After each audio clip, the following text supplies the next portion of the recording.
नमस्कार दोस्तों, मैं हूं आपका फिल्मी गुरु अरुण नागर गुर्जर। आज के हमारे इस पॉडकास्ट एपिसोड में आपका हार्दिक स्वागत है। आज हम बात करेंगे हिंदी फिल्म इंडस्ट्री की एक बहुत जानी मानी और सुपरहिट हीरोइन के बारे में।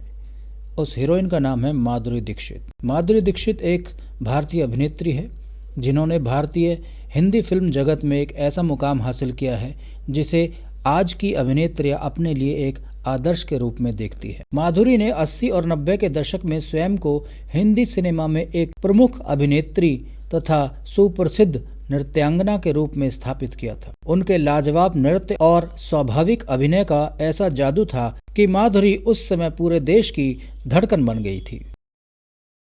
माधुरी दीक्षित को भारत सरकार द्वारा भारत के चौथे सर्वोच्च नागरिक सम्मान पद्मश्री से सम्मानित किया जा चुका है। माधुरी दीक्षित हिंदी सिनेमा की एकमात्र ऐसी अभिनेत्री है जिन्हें 13 बार फिल्म फेयर पुरस्कार का नामांकन प्राप्त हुआ है, जिनमें से 4 बार फिल्म फेयर सर्वश्रेष्ठ अभिनेत्री, 1 बार फिल्म फेयर सर्वश्रेष्ठ सहायक अभिनेत्री और 1 स्पेशल अवार्ड माधुरी दीक्षित जीत चुकी है। माधुरी दीक्षित हिंदी सिनेमा की इकलौती अभिनेत्री है जिन्हें पंडित बिरजू महाराज द्वारा फिल्म देवदास के गाने के लिए कोरियोग्राफ किया गया है। 15 मई सन 1967 को मुंबई में जन्मी माधुरी दीक्षित के पिता का नाम श्री शंकर दीक्षित और माता का नाम स्नेहलता दीक्षित है। उनका एक भाई और 2 बहनें हैं। भाई का नाम अजीत दीक्षित है और बहनों का नाम रूपा दीक्षित और भारती दीक्षित है। माधुरी दीक्षित ने डॉक्टर श्रीराम माधव नैने से शादी की थी। उनके 2 बच्चे हैं जिनका नाम रायन नैने है और अरिन नैने है। माधुरी ने अपनी प्रारंभिक शिक्षा डिवाइन चाइल्ड हाई स्कूल से की थी। इसके बाद उन्होंने मुंबई विश्वविद्यालय के पार्ले कॉलेज मुंबई से माइक्रोबायोलॉजी में स्नातक की पढ़ाई पूरी की। माधुरी दीक्षित ने कभी नहीं सोचा था कि वो एक अभिनेत्री बनेंगी। वो बचपन से बहुत पढ़ाकू थी। माधुरी को बचपन से ही डॉक्टर बनने की चाहत थी। शायद यही वजह रही होगी कि उन्होंने डॉक्टर नैने से शादी की। माधुरी को बचपन से ही डांस का बहुत शौक था। उन्होंने 3 साल की छोटी सी उम्र से ही डांस सीखना शुरू कर दिया था और 8 साल की उम्र तक उन्होंने कथक डांस में महारत हासिल कर ली थी। माधुरी दीक्षित सिर्फ भारतीयों के दिल की धड़कन ही नहीं बल्कि पाकिस्तानियों के भी पसंदीदा हीरोइन है। जब बॉर्डर पर जंग छिड़ी हुई थी तो एक पाकिस्तानी ने कहा था कि हम कश्मीर छोड़ देंगे अगर तुम हमें माधुरी दीक्षित दे दो। तो इतनी दीवानगी माधुरी दीक्षित की हिंदुस्तान के बाहर भी है। माधुरी दीक्षित के बारे में बहुत कम लोग जानते होंगे कि इन्होंने अपने करियर की शुरुआत साल 1984 में एक टीवी शो से की थी, लेकिन ये टीवी शो ज्यादा दिनों तक नहीं चला था। इसके बाद माधुरी ने फिल्मों में डेब्यू किया साल 1984 में राजश्री प्रोडक्शन की फिल्म अबोध से, लेकिन यह फिल्म कुछ खास नहीं चल पाई थी। माधुरी को अपने शुरुआती करियर में कई असफलताओं का मुंह देखना पड़ा था। इसके बाद सन 1985 में आई फिल्म आवारा बाप भी बॉक्स ऑफिस पर कोई कमाल नहीं दिखा सकी। सन 1986 में माधुरी अभिनीत 2 फिल्में और आई जिनके नाम स्वाति और मानव हत्या है। ये दोनों ही फिल्में फ्लॉप साबित हुई। साल 1987 में माधुरी दीक्षित की 3 फिल्में रिलीज हुई जिनमें मोहरे, हिफाजत और उत्तर दक्षिण है, पर ये सभी फिल्में फ्लॉप साबित हुई। इसके बाद साल 1988 में आई फिल्में दयावान और खतरों के खिलाड़ी भी कुछ ज्यादा कमाल नहीं दिखा पाई, लेकिन उन्हें हिंदी सिनेमा में पहचान तब मिली जब उनकी फिल्म तेजाब रिलीज हुई। तेजाब बहुत बड़ी सुपर डुपर हिट फिल्म साबित हुई। इस फिल्म में उन्हें उनकी बेहतरीन अदाकारी के लिए फिल्म फेयर पुरस्कार का पहला नामांकन भी मिला था। इस फिल्म का एक गाना था 1 2 3। आज भी ये गाना माधुरी दीक्षित का आइकॉनिक सॉन्ग माना जाता है। इस फिल्म के बाद फिर उन्होंने कभी पीछे मुड़कर नहीं देखा और हिंदी सिनेमा में बैक टू बैक हिट फिल्में माधुरी दीक्षित देती रही। फिल्म अभिनेता अनिल कपूर के साथ माधुरी ने तकरीबन 20 से भी ज्यादा फिल्मों में काम किया है और उनकी ज्यादातर फिल्में जो अनिल कपूर के साथ आई थी हिट साबित हुई थी। हालांकि माधुरी की पहली हिट फिल्म थी वर्दी, जो साल 1989 में रिलीज हुई थी, जिसमें माधुरी ने सनी देओल और जैकी श्रॉफ के साथ काम किया था। सन 1989 में उन्होंने एक बार फिर से अनिल कपूर के साथ काम किया। ये फिल्म थी सुभाष घई की राम लखन और ये फिल्म बहुत बड़ी ब्लॉकबस्टर साबित हुई। और उस साल की दूसरी हाईएस्ट ग्रॉसिंग फिल्म ये बन गई थी। इसके बाद माधुरी दीक्षित की फिल्म प्रेम प्रतिज्ञा आई, जिसमें मिथुन चक्रवर्ती उनके हीरो थे। इस फिल्म में भी माधुरी दीक्षित की बहुत तारीफें हुई थी। इस फिल्म ने उन्हें सर्वश्रेष्ठ अभिनेत्री के फिल्म फेयर पुरस्कार के लिए नामांकन दिलवाया था। इसके बाद माधुरी दीक्षित ने एक्शन थ्रिलर फिल्म त्रिदेव की, जिसमें सनी देओल, नसरुद्दीन शाह, जैकी श्रॉफ और अमरीश पुरी जैसे मंझे हुए कलाकार थे। त्रिदेव उस साल की सबसे बड़ी हिट फिल्म थी और तीसरी सबसे ज्यादा कमाई करने वाली फिल्म त्रिदेव बन गई थी। इसके बाद अनिल कपूर के साथ फिर से एक और फिल्म आई और उस फिल्म का नाम था परिंदा, और इस फिल्म में भी माधुरी दीक्षित के अभिनय को दर्शकों ने बहुत सराहा था। माधुरी दीक्षित का शुरुआती फिल्मी करियर बहुत असफलताओं से भरा हुआ था। इस दौरान उन पर आलोचकों ने तंज कसने शुरू कर दिए थे कि माधुरी फिल्म जगत में केवल अपने डांस की वजह से टिकी हुई है। इसके बाद माधुरी ने अपने आलोचकों के मुंह पर अपनी बैक टू बैक हिट फिल्में देकर करारा तमाचा मारना शुरू कर दिया था और डांस के साथ साथ अपने बेहतरीन अभिनय की काबिलियत से भी माधुरी ने खुद को साबित करना शुरू कर दिया था। साल 1990 में माधुरी दीक्षित की कई फिल्में रिलीज हुई, जिनमें दीवाना मुझसे नहीं, जीवन एक संघर्ष, महासंग्राम और जमाई राजा हैं। इन सभी फिल्मों में कोई भी फिल्म हिट नहीं हो पाई थी। साल के अंत में माधुरी दीक्षित ने एक बार फिर से अनिल कपूर के साथ काम किया और इस फिल्म का नाम था किशन कन्हैया।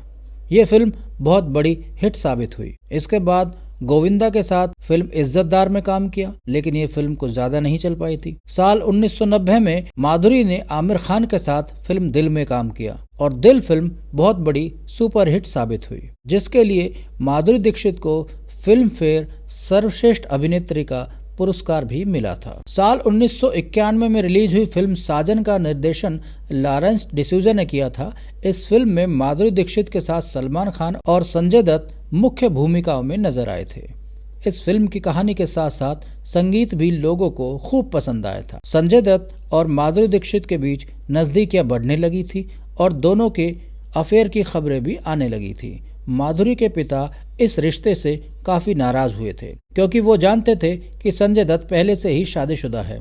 बाद में जब अवैध हथियार रखने के आरोप में संजय दत्त जेल गए तो उनका ये अफेयर खत्म हो गया था। साल 1992 में रिलीज हुई फिल्म बेटा इंद्र कुमार द्वारा निर्देशित की गई। ये एक पारिवारिक फिल्म थी। इस फिल्म में माधुरी दीक्षित के अलावा अनिल कपूर और अरुणा ईरानी ने मुख्य भूमिका निभाई थी। ये फिल्म उस समय की बहुत बड़ी ब्लॉकबस्टर फिल्म साबित हुई थी। इस फिल्म ने 5 फिल्म फेयर पुरस्कार जीते थे, जिसमें माधुरी दीक्षित को सर्वश्रेष्ठ अभिनेत्री के फिल्म फेयर पुरस्कार से नवाजा गया था। सन 1993 में माधुरी दीक्षित की फिल्म खलनायक रिलीज हुई। इसमें उनके साथ जैकी श्रॉफ भी थे और संजय दत्त भी थे। इस फिल्म में माधुरी के अभिनय की बहुत तारीफ हुई थी। माधुरी ने अपने बेहतरीन अभिनय से सबका ध्यान आकर्षित किया था, जिसमें उन्होंने ग्रे शेड वाले संजय दत्त को अपने अभिनय से टक्कर दी थी। ये फिल्म साल की सबसे बड़ी हिट फिल्मों में से एक थी और इस फिल्म ने 2 फिल्म फेयर पुरस्कार भी जीते थे। साथ ही सरोज खान की कोरियोग्राफी में फिल्माया गया गाना चोली के पीछे क्या है बहुत ही हिट साबित हुआ था। इस फिल्म के बाद माधुरी दीक्षित की एक फिल्म आई थी अंजाम, जिसमें शाहरुख खान के साथ पहली बार माधुरी ने काम किया था। इसमें वो अपने पति की मौत का बदला लेते हुए दिखाई देती हैं।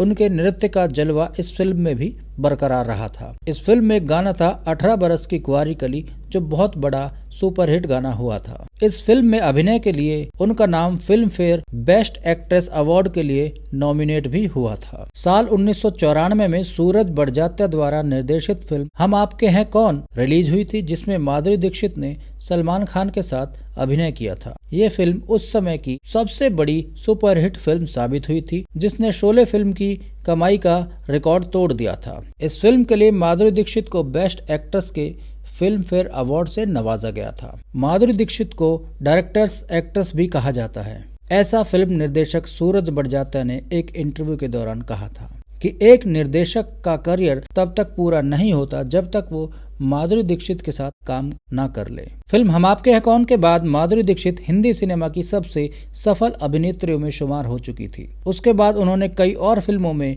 अपने बेहतरीन प्रदर्शन से दर्शकों का मनोरंजन किया था।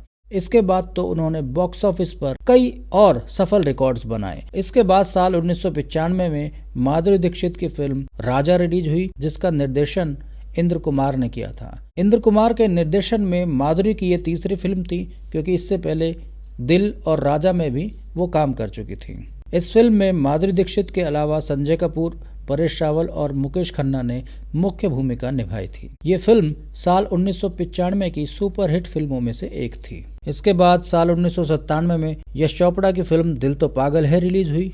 ये फिल्म शाहरुख खान के साथ इन्होंने की थी। साथ में सहायक अभिनेत्री के रूप में करिश्मा कपूर भी नजर आई थी और ये फिल्म भी बहुत बड़ी सुपरहिट साबित हुई थी। साल 2002 में बनी देवदास फिल्म केवल भारत में ही नहीं बल्कि विदेशों में भी बहुत पॉपुलर हुई थी, जिसकी गूंज 7 समुंदर पार कांस फिल्म फेस्टिवल में भी सुनाई पड़ी थी। इस फिल्म ने कमाई का नया रिकॉर्ड बनाया था। 53 करोड़ रुपए की कुल कमाई इस फिल्म ने की थी। करियर की नियमितता के अनुसार यह फिल्म माधुरी की आखिरी फिल्म साबित हुई थी। इसके बाद उन्होंने शादी कर ली थी, लेकिन ज्यादा दिन तक माधुरी सिल्वर स्क्रीन से दूर नहीं रह पाई थी। उनकी चाहत ने उन्हें दोबारा भारत वापस ला दिया। उन्होंने साल 2007 में भारत आकर आजा नचले फिल्म की। इसमें उन्होंने अपनी एक्टिंग और डांसिंग की हाई क्लास को छुआ था, पर पता नहीं लोगों को ये फिल्म रास नहीं आई और ये फिल्म फ्लॉप साबित हुई। लेकिन माधुरी के काम की सभी ने तारीफ की थी। इसके बाद उनकी फिल्म डेढ़ इश्किया साल 2014 में रिलीज हुई थी। ये इश्किया फिल्म की सीक्वल थी। ये फिल्म लोगों को बहुत पसंद आई थी। इसके बाद जूही चावला के साथ माधुरी ने गुलाब गैंग फिल्म में काम किया था। माधुरी को मिले फिल्म फेयर अवार्ड की अगर हम बात करें तो सबसे पहले उनको साल 1991 में फिल्म फेयर अवार्ड मिला, सर्वश्रेष्ठ अभिनेत्री का पुरस्कार फिल्म दिल के लिए। साल 1993 में सर्वश्रेष्ठ अभिनेत्री का पुरस्कार मिला फिल्म बेटा के लिए। साल 1995 में सर्वश्रेष्ठ अभिनेत्री का पुरस्कार फिल्म हम आपके हैं कौन के लिए। सन 1998 में दिल तो पागल है के लिए इनको सर्वश्रेष्ठ अभिनेत्री का पुरस्कार मिला। इसके बाद साल 2002 में जी सिने अवार्ड सर्वश्रेष्ठ सहायक अभिनेत्री का अवार्ड मिला फिल्म लज्जा के लिए। साल 2003 में फिल्म फेयर का पुरस्कार मिला सर्वश्रेष्ठ सहायक अभिनेत्री का फिल्म देवदास के लिए। और साल 2008 में भारत सरकार द्वारा पद्मश्री का अवार्ड माधुरी दीक्षित ने हासिल किया था। साल 1998 में रिलीज हुई फिल्म दयावान में माधुरी ने अपने से 20 साल बड़े विनोद खन्ना के साथ एक किसिंग सीन किया था, जो काफी विवादित रहा था। इस किसिंग सीन के लिए माधुरी दीक्षित की काफी आलोचनाएं भी हुई थी। खुद माधुरी को भी इस सीन के लिए काफी अफसोस हुआ था, क्योंकि उनका मानना था कि फिल्म में इस सीन की कोई जरूरत नहीं थी। लेकिन बॉलीवुड इंडस्ट्री में नई होने के कारण उन्हें ये पता नहीं था कि आप किसिंग सीन देने से मना भी कर सकते थे। शायद यही वजह रही कि बाद की फिल्मों में उन्होंने कभी ऐसा कोई सीन नहीं दिया था। माधुरी दीक्षित ने अनिल कपूर के साथ ढेर सारी फिल्मों में काम किया, जिसमें बेटा, तेजाब, राम लखन ये सभी फिल्में हिट रही थी। दोनों की जोड़ी उस समय की सबसे हिट जोड़ी मानी जाती थी। इसी के साथ दोनों के अफेयर की खबरें भी सामने आने लगी थी। ये खबरें उड़ते उड़ते अनिल कपूर की पत्नी सुनीता तक जा पहुंची। इसके बाद सुनीता अपने बच्चों के साथ फिल्म के सेट पर पहुंच गई। इसके बाद माधुरी ने अनिल कपूर के साथ काम करना बंद कर दिया, क्योंकि वो नहीं चाहती थी कि उसकी वजह से किसी का परिवार संकट में आ जाए। फिल्म थानेदार की शूटिंग के दौरान माधुरी और संजय दत्त एक दूसरे के प्यार में गिरफ्तार हो गए थे। उस वक्त के कई निर्माता बताते हैं कि जब संजय दत्त आउटडोर शूटिंग पर जाते थे तब संजय दत्त घंटों माधुरी दीक्षित से फोन पर बात किया करते थे, जिसका बिल प्रोड्यूसर को भरना पड़ता था। फिल्म साजन के दौरान दोनों और करीब आ गए। संजय उस वक्त शादीशुदा थे और एक बेटी के पिता भी थे। हालांकि उनकी पत्नी रिया उनको छोड़कर अमेरिका चली गई थी। साजन फिल्म के बाद हर किसी की जुबान पर संजय दत्त और माधुरी दीक्षित का नाम होता था। उस दौरान कई मैगजीन में छपी खबरों के मुताबिक दोनों अपने रिश्ते को एक नाम देना चाहते थे और दोनों की शादी भी होने वाली थी। लेकिन अचानक संजय दत्त आर्म्स एक्ट के तहत गिरफ्तार हो गए। इसके 2 महीने के बाद 5 जून 1993 में फिल्म खलनायक रिलीज हुई, जो बहुत बड़ी हिट साबित हुई। संजय दत्त 16 महीने तक जेल में रहे थे, लेकिन माधुरी एक बार भी उनसे जेल में मिलने नहीं गई। यहीं से दोनों के रिश्तों में कड़वाहट आ गई और दोनों में दूरियां आने लगी। संजय दत्त इस बात से इतने नाराज हुए कि उन्होंने माधुरी दीक्षित के साथ फिल्म तक साइन करने से इनकार कर दिया था। इस तरह दोनों की ये प्रेम कहानी यहीं पर खत्म हो गई थी। माधुरी दीक्षित हर साल एक हिट फिल्म देने में कामयाब रहती थी। 17 अक्टूबर साल 1999 को माधुरी दीक्षित ने डॉक्टर श्रीराम माधव नैने से शादी की थी, जो पेशे से एक हृदय रोग विशेषज्ञ हैं। उन्होंने अपने करियर से हटकर एक डॉक्टर से शादी की। शादी का फैसला उन्होंने उस समय लिया जब वो अपने करियर की बुलंदियों पर थी। डॉक्टर नेने माधुरी के भाई अजीत दीक्षित के घनिष्ठ मित्र थे और माधुरी दीक्षित और डॉक्टर नेने की पहली मुलाकात उनके भाई अजीत दीक्षित के जरिए ही हुई थी। धीरे धीरे दोनों एक दूसरे को पसंद करने लगे और 3 महीने की मुलाकात के बाद दोनों ने एक दूसरे से शादी करने का फैसला ले लिया। जब माधुरी से इस बारे में पूछा गया कि आपने इतनी जल्दी शादी करने का फैसला क्यों लिया, तो उन्होंने कहा आई एम इन लव। शादी के समय माधुरी दीक्षित कई फिल्मों में काम कर रही थी, जिसे उन्होंने 10 दिनों के हनीमून से लौटने के बाद पूरा किया था। अभी कुछ समय पहले साल 2019 में माधुरी दीक्षित की फिल्म टोटल धमाल रिलीज हुई थी, जो बहुत बड़ी हिट फिल्म साबित हुई थी। इस फिल्म में अजय देवगन और अनिल कपूर ने माधुरी दीक्षित के साथ काम किया था। इसके बाद माधुरी दीक्षित की संजय दत्त के साथ एक फिल्म रिलीज हुई थी, जिस फिल्म का नाम था कलंक, लेकिन ये फिल्म बहुत बड़ी फ्लॉप साबित हुई थी। अभी हम बात करते हैं कुछ ऐसे अज्ञात तथ्यों के बारे में जो माधुरी दीक्षित के बारे में हैं, जिनके बारे में शायद लोग कम जानते हैं। 3 साल की छोटी सी उम्र में ही माधुरी ने डांस सीखना शुरू कर दिया था। फिल्मों में काम करने से पहले माधुरी मॉडलिंग किया करती थी। साल 1984 में फिल्म अबोध से अपने फिल्मी करियर की शुरुआत करने वाली माधुरी दीक्षित को बॉलीवुड में असली पहचान साल 1988 में रिलीज हुई फिल्म तेजाब से मिली। इस फिल्म में फिल्माया गया 1, 2, 3 गाना काफी पॉपुलर हुआ था। साल 1994 में रिलीज हुई फिल्म हम आपके कौन में माधुरी दीक्षित ने सलमान खान से भी ज्यादा फीस ली थी। लाखों लोगों के दिलों पर राज करने वाली माधुरी दीक्षित कभी क्रिकेटर सुनील गावस्कर पर फिदा हुआ करती थी। देवदास फिल्म के गाने काहे छेड़ छेड़ मोहे गरबा लगाई में माधुरी ने जो घाघरा पहना हुआ था, उस घाघरे का वजन था 30 किलो। साल 2014 में माधुरी दीक्षित को भारत के यूनिसेफ गुडविल राजदूत के रूप में नियुक्त किया गया था। जब माधुरी दीक्षित की शादी डॉक्टर श्रीराम माधव नेने से हुई थी, तब डॉक्टर नेने को इस बात का अंदाजा भी नहीं था कि उनकी पत्नी एक बहुत बड़ी फिल्म अभिनेत्री है। साथ ही डॉक्टर नेने को माधुरी की फिल्मों में कोई दिलचस्पी नहीं है।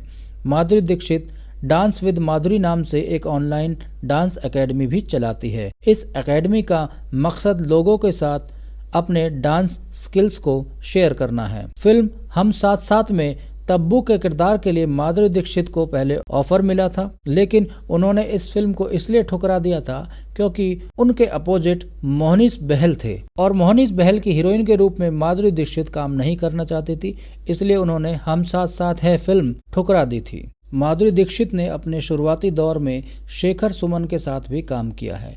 ये वो दौर था जब शेखर सुमन नामी एक्टर हुआ करते थे और माधुरी अपने स्ट्रगल के दिनों को काट रही थी। शेखर सुमन ने इस किस्से को सुनाया कि निर्देशक सुदर्शन रतन ने उन्हें एक फिल्म का ऑफर दिया। सुदर्शन ने शेखर सुमन से कहा कि इस फिल्म के बदले वो उन्हें पैसे नहीं देंगे। शेखर पहले तो उनकी बात को सुनकर हैरान हो गए, लेकिन थोड़ी देर बाद उन्होंने पूछा कि चलो बताओ कि फिल्म में हीरोइन कौन है। उन्होंने नाम बताने से इनकार कर दिया। शेखर ने कहा कि यार ना तो तुम पैसे दे रहे हो और ना ही हीरोइन का नाम बता रहे हो। तो शेखर ने जब कहा कि मैं हीरोइन से मिलना चाहता हूँ, तो डायरेक्टर जो थे वो मान गए और उन्होंने माधुरी दीक्षित से शेखर सुमन की मुलाकात करवा दी। बस फिर क्या था, शेखर सुमन माधुरी दीक्षित की खूबसूरती के फैन हो गए। इसके बाद सुदर्शन ने शेखर से पूछा कि अब काम करोगे या नहीं करोगे बताओ। शेखर ने कहा खूबसूरत है, दौड़ते हुए काम करूंगा।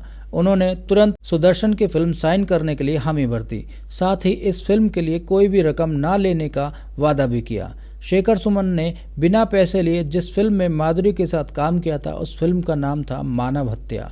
इसके बाद दोनों ने साल 1989 में आई फिल्म त्रिदेव में भी साथ काम किया था। इस फिल्म के बाद शेखर और माधुरी की अच्छी दोस्ती हो गई थी। उन्होंने बताया कि तब माधुरी के पास शूटिंग पर जाने के लिए कोई गाड़ी नहीं हुआ करती थी और वो बस से ही शूटिंग पर जाया करती थी। लेकिन जब शेखर सुमन से उनकी दोस्ती हो गई तो शेखर सुमन उन्हें अपने स्कूटर से शूटिंग सेट पर ले जाया करते थे।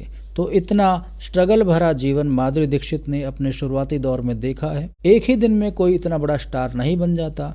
माधुरी दीक्षित ने दिन रात मेहनत की और तभी वो इतनी बड़ी हीरोइन के रूप में जानी जाती हैं। तो साथियों, ये था माधुरी दीक्षित के जीवन से भरा एक सुंदर सा खूबसूरत एपिसोड।